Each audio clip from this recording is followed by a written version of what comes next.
देखिए एनसीईआरटी की बुक में आज हम एक्सरसाइज करेंगे 3.1। तो क्वेश्चन है the storage battery of a car has an EMF of 12 volt if the internal resistance of the battery is 0.4 ohm what is the maximum current that can be drawn from the battery. तो maximum current के लिए formula क्या होगा, EMF upon internal resistance. तो value कितनी है 12 upon 0.4। तो decimal को कैंसिल करेंगे 0 और ये 30 एम्पियर। क्वेश्चन नंबर 2 करते हैं। अ battery of EMF 10 volt and internal resistance 3 ohm is connected to a resistor if the current in the circuit is 0.5 ampere। Battery कितने ईएमएफ की है 10, इंटरनल रेजिस्टेंस कितना है 3 और ठीक है। तो देखो बैटरी कितने ईएमएफ है 10 वोल्ट, इंटरनल 3 ओम और रेजिस्टर से कनेक्ट किया है। अलग से एक रेजिस्टर है। इस तरह से इसका सर्किट होगा। ये हमारी सेल या बैटरी बोल दें, कई सारे कॉम्बिनेशन होंगे सेल के, तो बैटरी और एक अलग से रेजिस्टर कनेक्ट किया। कितना किया है, the battery of 10 volt resistance 3 ohm, 10 volt और ये 3 ओम connected to a resistor if the current in the circuit is 0.5 ampere what is the resistance of the resistor, what is the terminal voltage of the battery। तो पहले पूछा है what is the current in the circuit, sorry what is the resistance of the resistor, और current कितना flow हो रहा है circuit के अंदर 0.5। इस R की वैल्यू पूछिए कितनी होगी। तो देखो सेकंड क्वेश्चन, R की वैल्यू निकालने के लिए क्या करना होगा, ये और ये प्लस, तो फॉर्मूला होगा I equal to E upon R plus R। R plus R। ठीक है, इसमें हमें निकालना क्या है ये, तो मल्टीप्लाई वैल्यू पुट करें 0.5 equal to EMF 10 R3 plus R cross multiply और ये अपॉन में आएगा डेसिमल 5 2 जा, ये आ गया 20। ठीक है बच्चों, तो 3 plus R equal to 20, R equal to 17 ohm. ये आंसर 17 ओम। इसके बाद पूछ रहा है what is the terminal voltage of the battery when the circuit is close. Terminal, अगर सर्किट क्लोज होगा तो टर्मिनल पोटेंशियल डिफरेंस, तो देखो कुछ तो यहाँ पे यूज होगी अगेंस्ट द इंटरनल रेजिस्टेंस।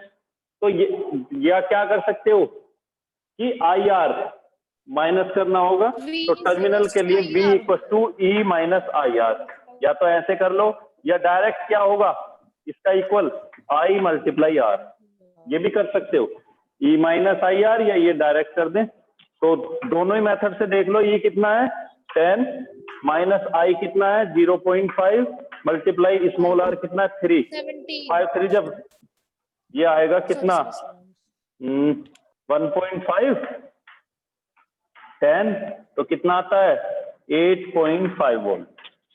ठीक है बच्चों, अब इससे देखो 0.5, ये सेकंड मेथड से है,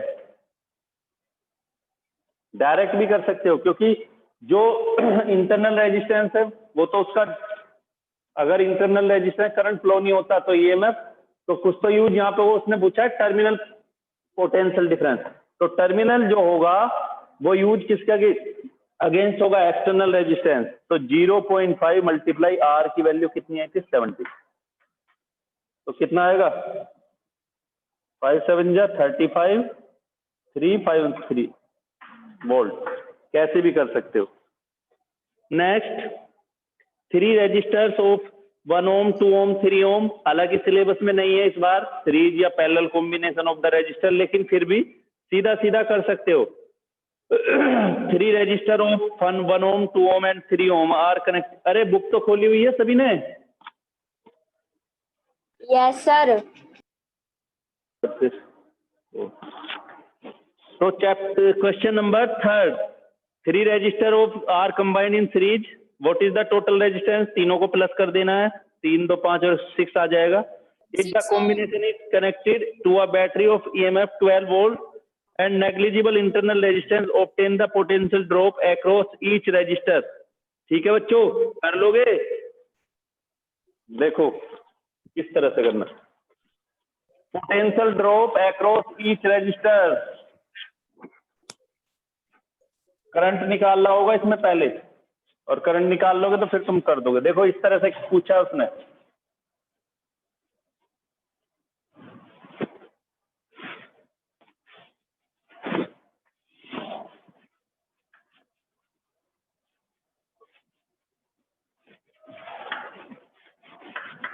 ये 1 2 3 तीन रजिस्टर हैं, और किससे किया? बैटरी से 12 volt,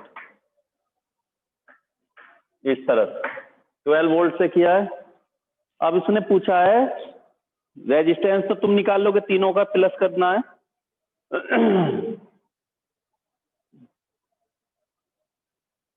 obtain the potential drop,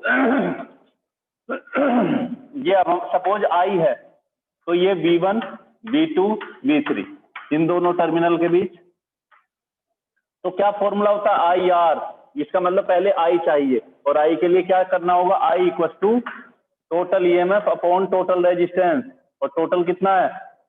6 है ना, 1 + 2 3 और 3 6, टोटल कितना? 12/6, 2 एम्पियर आता है।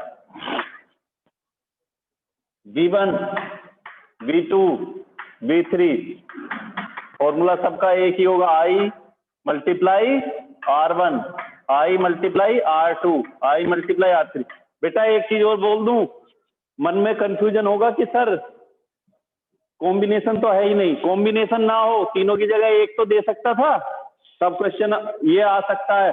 तो इसलिए याद रखो, सीरीज या पैरेलल कॉम्बिनेशन अगर न्यूमेरिकल बनता है तो बच्चे आप ये नहीं बोल सकते कि हमारे सिलेबस में ये नहीं था, क्योंकि अगर पर्टिकुलर कुछ अलग से आता तो समझ सकते हो, लेकिन कुछ चीज जो 10th में पढ़ चुके हो उसके ऊपर अगर न्यूमेरिकल आता है तो आप बच नहीं सकते। इसलिए कवर करके चलना है उन चीजों को भी।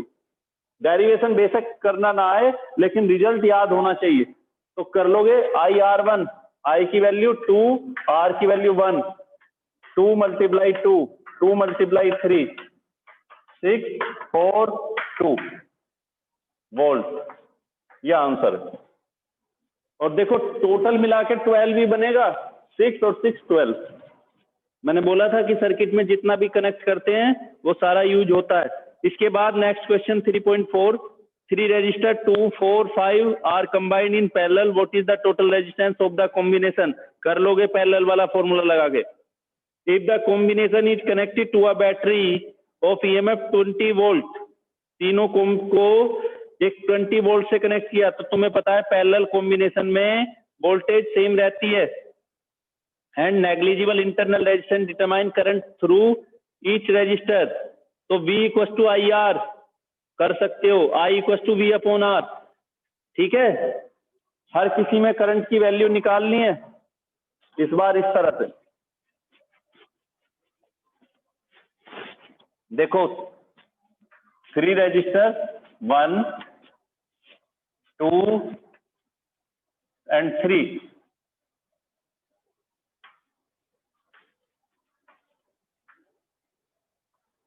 ये इस वे में तीनों को एक बैटरी से कनेक्ट किया। बैटरी याद रखो, सेल अकेली होती है, बैटरी कई सारी सेल्स का कॉम्बिनेशन हो सकती है। कितना कितना है, क्या क्या थी? 2 4 5, 2 4 5। Current suppose I1 I2 and I3, और ये V की वैल्यू है यहाँ पर 20 वोल्ट। ठीक है, अब किस तरह से करोगे? ये क्वेश्चन नंबर 3 था, इस बार 4th कर रहे हैं। तो बच्चों देखो सीधा कर सकते हो, 20 पैरेलल में सेम ही रहता है, तो I1 क्या हो जाएगा? I1 = V/R, V/R1।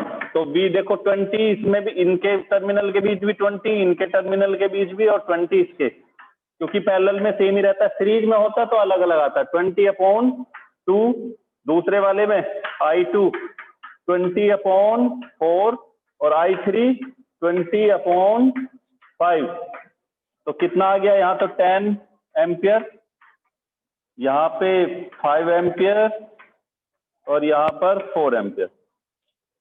ठीक है, और अगर हम टोटल निकालना है कि टोटल कितना करंट फ्लो होता है, तो I देखो टोटल जो करंट आएगा तीनों का सम आएगा। वैसे भी कर सकते हो I1 + I2 + I3, या डायरेक्ट एक फॉर्मूला और लगा सकते हो, तीनों का रिजल्टेंट रेजिस्टेंस, इक्विवेलेंट रेजिस्टेंस। और क्या फॉर्मूला होता है, 1/R equivalent equals to 1/R1 1/R2 1/R3। Value put करो, 1/2 1/4 1/5। एलसीएम क्या आएगा 20। यहाँ पे 10 आ गया, 5 आ गया, 4 आ गया, 10 5 15 और 5 19/20। आर इक्विवेलेंट कितना आ जाएगा 20/19। अब आई की वैल्यू I = V/R, V की वैल्यू 20, V की वैल्यू कितनी है 20/R की वैल्यू 20/19। सॉरी 20 से 20 कैंसिल, 19, तब भी वही बात आती है। ठीक है,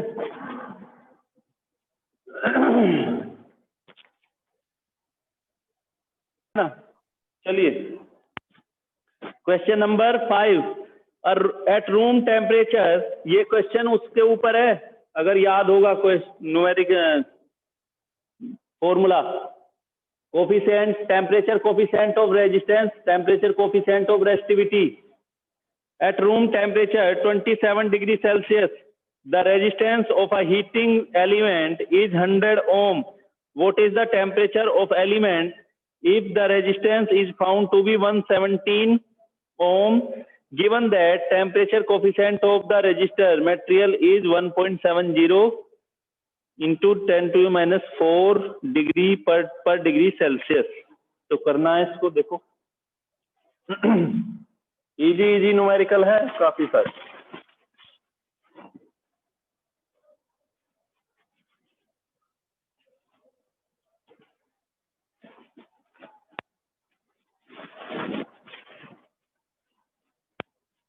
चलिए,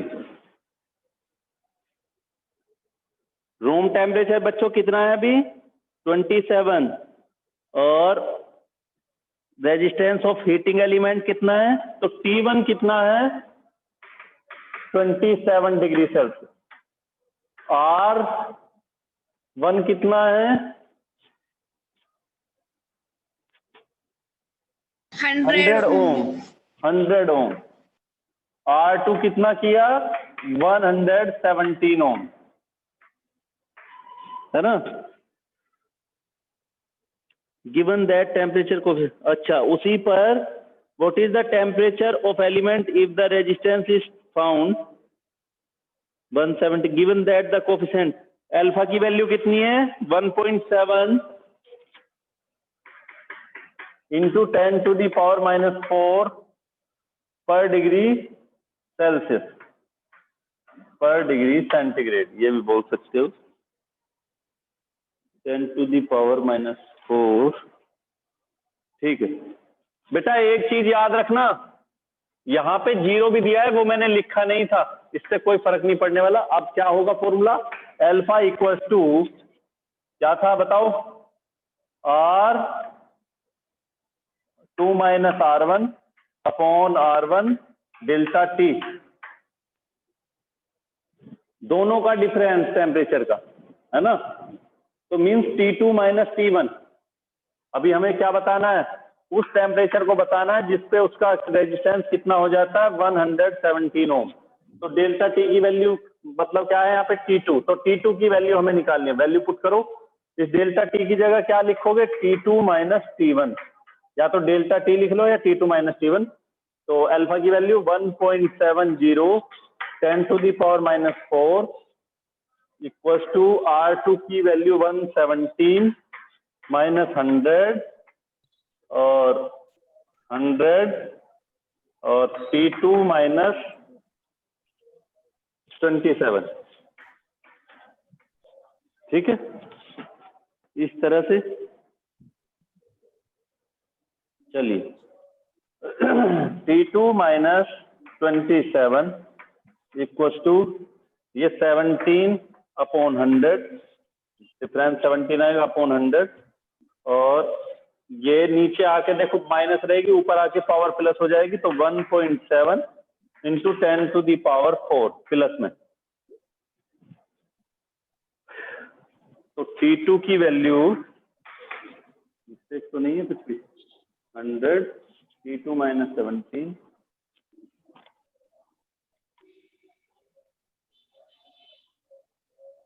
ये पावर 3 रह जाएगी, है ना। ये आएगा 17 multiply 17 multiply 10 to the power 3 upon 100। ये कैंसिल, पावर में बचती है केवल 1, अभी 3 है, और ये प्लस आ जाएगा प्लस 27। दिखाई तो दे रहा है, ठीक। ये 0 और T2 इक्वल टू कितनी वैल्यू आती है,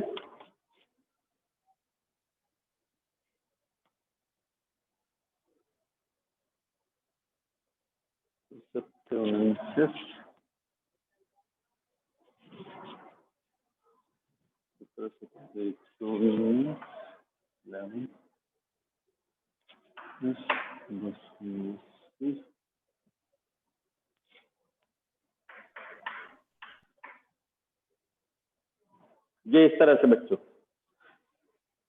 क्या था क्वेश्चन में,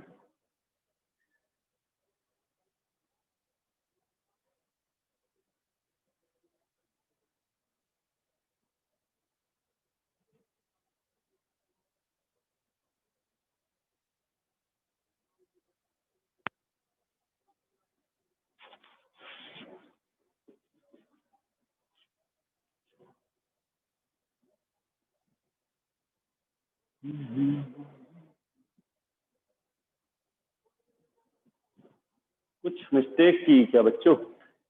हाँ,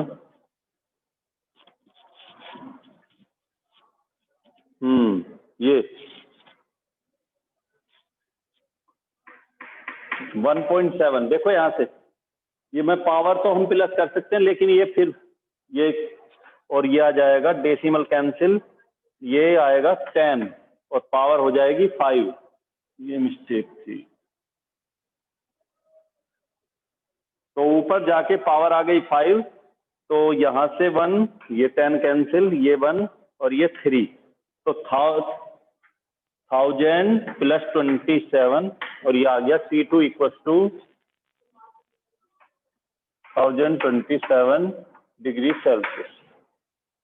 कितना टेम्परेचर होगा बच्चों? देखो 27 डिग्री सेल्सियस पर केबल रेजिस्टेंस कितना है, 100 ओम, लेकिन जब टेम्परेचर इतना होगा तो रेजिस्टेंस इतना हो जाता है।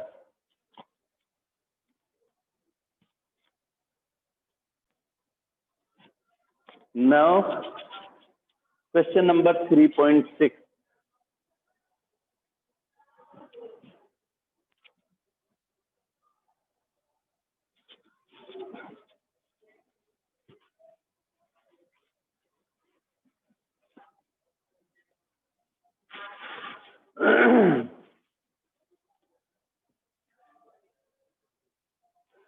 A negligible small current is passed through a wire of length 15 meter and uniform cross section 6.0 into 10 to the minus 7 meter square, and its resistance is measured to be 5 ohm. What is the resistivity of the material at the room temperature of the experiment? Negligible small current is passed through, देखो length कितनी है 15 metre और uniform cross section area, तो L given है, cross section area given है, length is 15, 6 into 10 to the power minus 7, ये 15 metre, ये metre square, and its resistance is measured to be 5 ohm, R की value 5 ohm. पूछा क्या है, what is the resistivity, easy है, R equal to rho L upon ए निकालना है, रो को निकाल सकते हो। नेक्स्ट, ठीक है, a silver wire has a resistance of 2.1 ohm. Silver wire की answer 2 resistance, into 10 to the power minus 7 आएगा ना? हाँ बेटा, आंसर है resistivity equal to 2 into 10 to the power minus 7 ohm. 7 क्या आएगी unit? Ohm meter. Ohm meter, very good, ohm meter. Next 3.7, a silver wire has a resistance of 2.1 ohm at 27.5 degree Celsius। Silver wire की resistance कितनी है? 2.1। Question number 3.7, ये 3.6।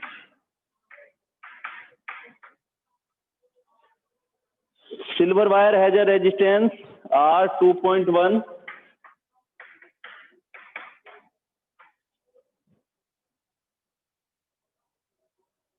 Temperature कितना है? T1 27.5 degree पर Celsius से पर सेंटीग्रेड। सॉरी, ये तो टेम्परेचर ही दिया, degree Celsius. And a resistance of 2.7 ohm at 100 degree Celsius. तो T2 पर कितना है? 100 डिग्री सेल्सियस पर रेजिस्टेंस कितनी हो जाती है? 2.7 ओम। R1 ये, R2 ये। R1 है तो टेम्परेचर इतना, R2 ये है तो टेम्परेचर इतना हो जाता है। Determine the temperature coefficient of resistivity of silver alpha equal to R2 minus R1 upon R1 T2 minus T1। कर लोगे? मैं समझता हूं अल्फा की वैल्यू निकालनी। नेक्स्ट, अब देखो बच्चों, एक दो खुद से करियो। अब मैं आता हूं, एक दो मीटर ब्रिज का क्वेश्चन कराता हूं। मीटर ब्रिज, पोटेंशियोमीटर वगैरह वगैरह। इन अ मीटर तो ब्रिज, इसका आंसर क्या आएगा? इसका इसका एक मिनट सर इसका इसका आएगा 0.0013। क्या आएगा? 0. देखो इसका आंसर है 0.00394। 0.00394 डिग्री सेल्सियस। 4 क्या आएगी यूनिट? पर डिग्री डिग्री सेल्सियस। अपॉन में रहेगा बच्चों, इसकी यूनिट होती है पर डिग्री सेल्सियस। नेक्स्ट क्वेश्चन करते हैं 3.10।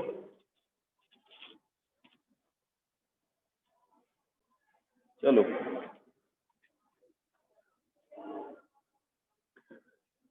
3.10 देखो